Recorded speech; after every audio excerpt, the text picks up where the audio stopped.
Hello, welcome to this video. In the last lecture, we had a look at how reference count increases and decreases. We also saw what happens to the reference count when it goes to 0. In our code, after the reference count hit 0 and after running it again, the reference count went to 2431. This happened because we set the value to null and the variable now has no value and it points to one out of the million objects stored in the memory, and the variable in that memory can have many shared references, and in our example it was 2431. The value null has a place in the memory and it has a reference of 2431 in our example. The reference count can vary.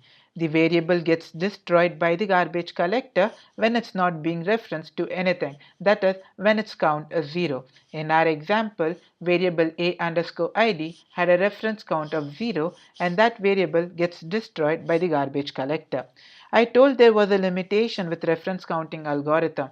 The algorithm we saw was the most naive garbage collection algorithm. In this video, we shall see what the limitation of reference counting algorithm is. Limitation with reference counting algorithm is when the variables have circular references. Let us see an example where circular references might occur. If you're not familiar with object-oriented programming, don't sweat it. We'll cover object-oriented programming in depth in the upcoming videos. Here we have class 1. There's an object with a key b and as a value of class 2 which takes in an argument of class 1. Here we have a key b and a value of class 2 which is taking in an argument of this, and this is referring to class 1 and hence the argument is class 1.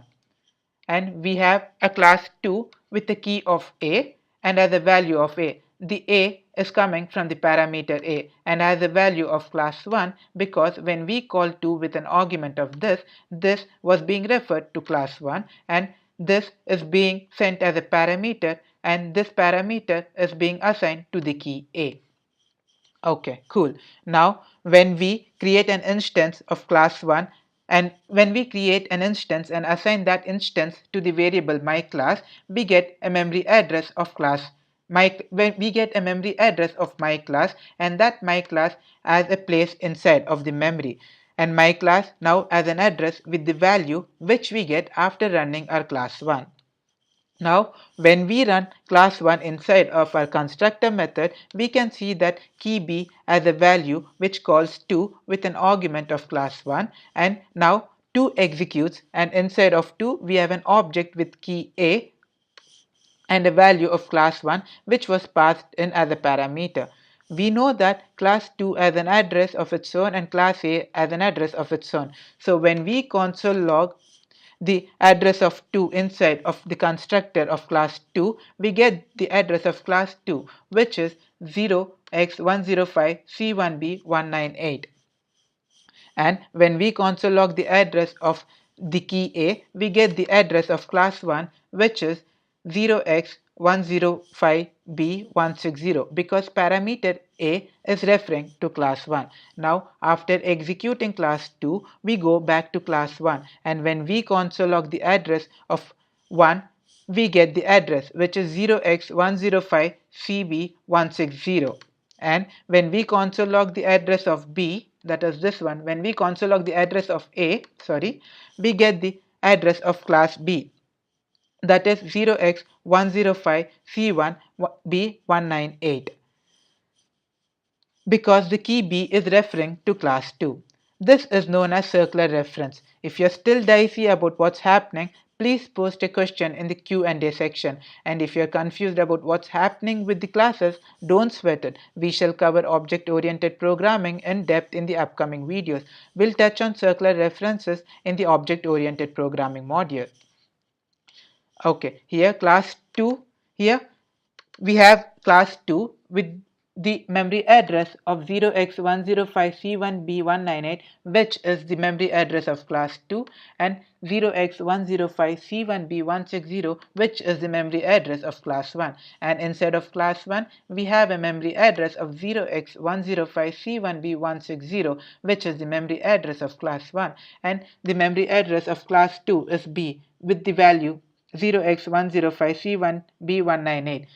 You can see a pattern here. These two zigzag crosses are having the same memory addresses. Here the value of A has the memory address of class 1, and here the class 1 has a memory address of 0x105. Both are same. Here class 2 has a memory address of 105C1B198, and instead of class 1 we have the memory address of 0x105C1B198.